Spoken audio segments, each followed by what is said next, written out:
I might be one veteran from South Carolina, but I know there's other veterans who are just as concerned with me in this state.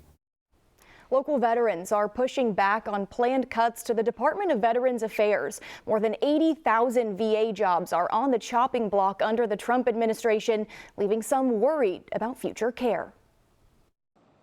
Not all veterans are just okay with this.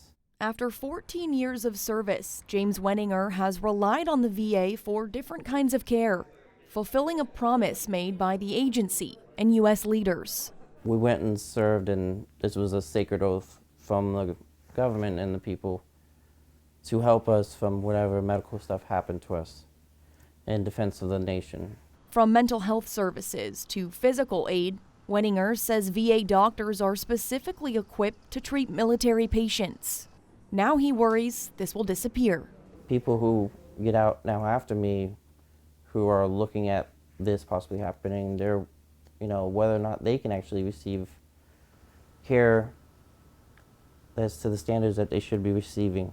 The planned cuts from the Trump administration aim to return staffing to 2019 levels, after the Biden administration's 2022 PACT Act expanded care to veterans exposed to burn pits, Agent Orange, and other toxins.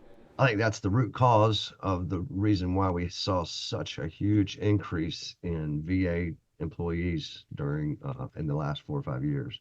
Now those employees are at risk, and 25% of them are veterans, a group more likely to support President Trump last year, according to AP election data. There's certain to be some veterans that are going to be among that number, and so that's going to hurt veterans. So that could be some blowback that the Trump administration and Republicans in general might encounter.